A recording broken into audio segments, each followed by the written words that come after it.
Olá, gente, tudo bem? Eu sou o professor Hugo Matias e gostaria de convidar você para a nossa turma virtual. Vamos lá?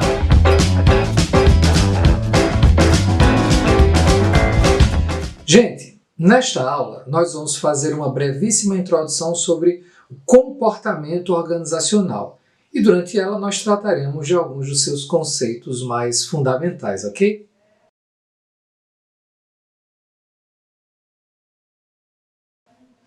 Olha só, o comportamento organizacional ele envolve o que as pessoas pensam, sentem e fazem nas organizações de trabalho, aliás, até mesmo ao redor delas. E é preciso lembrar que as pessoas geralmente se comportam em grupos ou equipes. E aí a gente vai levar em consideração que trabalhamos com a ideia de que grupos e equipes envolvem um conjunto de pessoas que são interdependentes entre si, que buscam propósitos comuns. Por que é importante estudar o comportamento organizacional? Em primeiro lugar, nós precisamos criticar os nossos próprios modelos prévios sobre o que acontece numa organização. Cada um de nós tem uma ideia sobre o que acontece lá e por que as coisas acontecem como acontecem. Para intervir, a gente vai precisar ter modelos um pouco mais sofisticados para entender o que é o comportamento organizacional. Tá? A gente vai precisar disso, por exemplo, para entender e prever o mundo organizacional, e isso vai nos capacitar a influenciar esse mundo da maneira como nós desejamos. Talvez o principal conceito relacionado ao comportamento organizacional seja o de eficiência organizacional, que vai ser um conceito pelo qual a gente vai relacionar resultados e insumos que a gente aplica, né, no trabalho da organização. Olha, insumos é tudo aquilo que a gente utiliza, os nossos recursos e assim por diante. Então, a eficiência organizacional ela é a mais importante variável dependente no estudo do comportamento organizacional. O que é que isso significa? Que quando um gestor intervém no comportamento organizacional, ele faz isso na intenção de produzir um efeito. E o efeito que a gente geralmente busca é eficiência. Existem várias maneiras de a gente entender o que é eficiência organizacional. E nós vamos tratar aqui principalmente de 4 abordagens. A primeira dessas abordagens é a ideia de que as organizações são sistemas abertos e que, portanto, nesse contexto, uma vez que as organizações são dependentes, têm uma relação de interdependência com o ambiente externo, a eficiência consiste em, pensando a organização como um sistema aberto, verificar como é que ela obtém recursos e os aplica de maneira que isso afeta os resultados. Então, para isso a gente precisa levar em conta que o ambiente externo, a organização, ele é constantemente mutável. E a organização é eficiente à medida em que ela se ajusta às condições mutáveis do ambiente. Por isso, ela precisa ser flexível de modo a transformar adequadamente insumos em resultados nesse contexto. Quando ela faz isso com excelência, nós falamos então em eficiência organizacional. O que é que então, no que diz respeito ao comportamento organizacional, a gente pode falar sobre eficiência dessa abordagem do sistema aberto? Olha só, a organização ela pega matéria-prima, por exemplo, recursos humanos ou informações, ou recursos financeiros, ou equipamentos, ou seja lá o que for, e aplica nos seus processos internos de maneira a produzir como resultado produtos, serviços, mas também o comportamento dos seus colaboradores, eventualmente lucro, prejuízo, sobra, enfim, e até resíduos e poluição. Lembrando que constantemente o ambiente oferece à organização feedback acerca do que ela acaba fazendo. Uma outra abordagem à ideia de eficiência organizacional diz respeito à aprendizagem, né?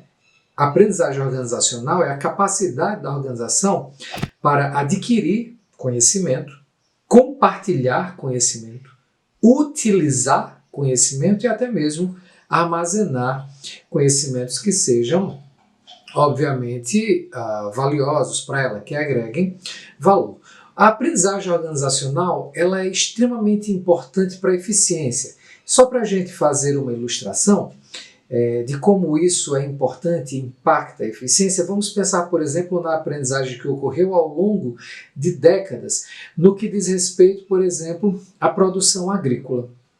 tem um dado interessante. Veja, se você pensar, por exemplo, nos Estados Unidos da América, em 1930, para produzir 100 sacas de trigo, o trabalhador norte-americano gastava em torno de 250, 300 horas de trabalho. Já em 1890, o mesmo trabalhador, para produzir as mesmas 100 sacas de trigo, gastava em torno de 35 a 40 horas de trabalho. Em 1930, ele gastava entre 15 e 20 horas de trabalho. E no início desse milênio que nós estamos, né, do século XXI, ele gasta apenas 3 horas de trabalho. Veja só, algo parecido aconteceu no Brasil. Então, por exemplo, nós temos dados da Embrapa que comparam a produção brasileira entre 1977 e 2017. Em 77, o Brasil produzia em torno de 46,9 milhões de toneladas de grãos e fazia isso utilizando uma área plantada de 37,3 milhões de hectares. Em 2017, a produção saltou para 237,7 milhões de toneladas de grãos, numa área plantada de 60,9 milhões de hectares. Então veja que a área plantada aumentou muitíssimo mais a produção. A relação entre insumos e produção, uma das maneiras de pensar isso é produtividade. Produtividade é eficiência no trabalho. Então, só para a gente ver o impacto que tem a qualificação do trabalhador, o quanto ele aprende, um estudo realizado pelo IPEA no Brasil mostra como a produtividade foi impactante para o grande boom da agricultura brasileira entre 75 e 2016. Eles usam a medida que é a produtividade total de fatores, ou seja, 3 fatores explicam em parte o aumento da produção brasileira. Aliás, explicam mais de 80% do aumento da produção brasileira. São a mão de obra, o uso da terra e o capital. Capital aí envolve, a terra envolve a área plantada e capital envolve equipamentos, recursos financeiros, tecnologia, enfim. Então, segundo esse estudo realizado pelo IPEA, nesse período de 75 a 2016, a produtividade relacionada à mão de obra aumentou por ano a uma taxa de 3,79%. Já a produtividade relacionada à terra aumentou por ano a uma taxa de 3,84% e relacionada ao capital a uma taxa por ano de 3,10% por ano. Agora veja só, no período especificamente entre 2000 e 2016, a taxa de aumento de produtividade anual da mão de obra foi a maior, em torno de 4,49% ao ano. Gente, isso é muito. Significa que o produtor brasileiro, por causa de sua capacidade e competência, ele produz mais com menos recursos a cada ano.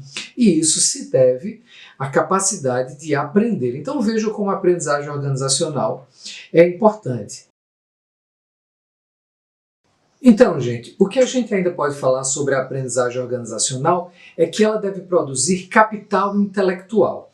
O capital intelectual é, por exemplo, em parte o capital humano, o conhecimento que as pessoas são capazes de produzir e que detêm, e que podem mobilizar. Mas além do capital humano, nós temos o capital estrutural, ou seja, daquilo de conhecimento que as pessoas produzem e detêm, o que pode ser capturado e retido pela organização, integrado nos seus sistemas. Isso significa que as pessoas entram e saem da organização, mas o conhecimento produzido pela organização permanece ali e pode ser utilizado por ela.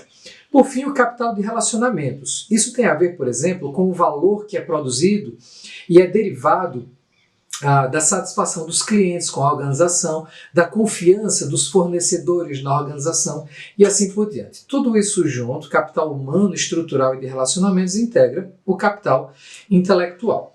Uma outra abordagem para falarmos de eficiência organizacional é a dos subsistemas internos, o que significa o conjunto de todas as práticas organizacionais que fomentam o potencial de capital humano da organização. Principalmente nos tempos de hoje, o capital humano é principalmente a grande vantagem competitiva das organizações. Isso consiste, por exemplo, na capacidade das pessoas em uma organização de perceber oportunidades ou de minimizar ameaças que venham do ambiente externo. Isso não está sempre disponível, é preciso que a organização saiba desenvolver isso e também não é fácil de potencializar isso. E o capital humano não pode ser substituído pela tecnologia. As práticas desses subsistemas que promovem o alto desempenho, elas vão estimular que tipo de coisa?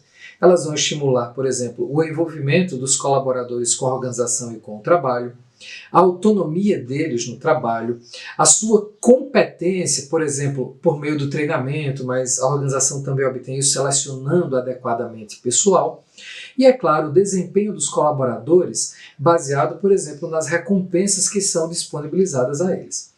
Uma última abordagem à perspectiva da eficiência organizacional envolve a ideia de que há diversas partes interessadas na atividade de uma organização de trabalho. A literatura também chama as partes interessadas de stakeholders. Eles são, além dos colaboradores, os clientes, os governos, os sócios ou acionistas de uma determinada organização, outros grupos de interesse, comunidades, ONGs, fornecedores, enfim, uma série de partes interessadas ou de agentes de alguma maneira relacionados à organização. Esses diversos agentes, eles afetam e são afetados pela organização. E isso significa que a gente precisa fazer duas ponderações importantes. A organização, ela dispõe de uma quantidade limitada de recursos e esses agentes que nós mencionamos muitas vezes têm conflitos têm interesses que são conflitantes, expectativas que são incompatíveis. A organização é eficiente na medida em que ela consegue compatibilizar essas expectativas conflitantes e dar retorno a cada um de maneira que lhe seja satisfatório. Para isso, muitas vezes, ou eu diria até sempre, a gente precisa levar em consideração critérios éticos para a gestão desses recursos limitados. Então é assim que a gente busca eficiência organizacional. Ainda é importante a gente mencionar que a maneira como um gestor intervém no comportamento organizacional para obter eficiência envolve a consideração de alguns tipos específicos de comportamento organizacional. Por exemplo, o desempenho de tarefas. As pessoas realizam comportamentos que são voltados para um objetivo que está dentro do seu próprio controle. A gente precisa saber intervir sobre isso. Um outro tipo de comportamento é a cidadania organizacional, ou seja, o desempenho das pessoas é contextual e dentro do contexto de grupo, de equipes, as pessoas cooperam ou são prestimosas no desempenho das tarefas e isso contribui para a eficiência organizacional e a gente precisa saber estimular isso. Em terceiro lugar, existem comportamentos organizacionais, comportamentos dos profissionais que são o contrário da cidadania organizacional, eles são contraproducentes. É preciso saber lidar com esses comportamentos que muitas vezes são comportamentos voluntários que visam mesmo a prejudicar a organização. Em quarto lugar, um aspecto importante do comportamento organizacional é o ingresso e permanência de pessoas. A organização precisa saber atrair ou assentir com o ingresso de alguém e manter pessoas em relações de trabalho que sejam proveitosas. Um último tipo de comportamento que a gente pode falar e que é importante entender e sobre o qual intervir é a assiduidade no trabalho, que diz respeito ao comparecimento qualificado das pessoas no trabalho de maneira a empregar adequadamente os seus próprios recursos intelectuais, de tempo e assim por diante para o sucesso da organização. Gente, eu espero que essa aula tenha sido proveitosa, espero que vocês tenham entendido. Deixem o like no vídeo e até mais, gente.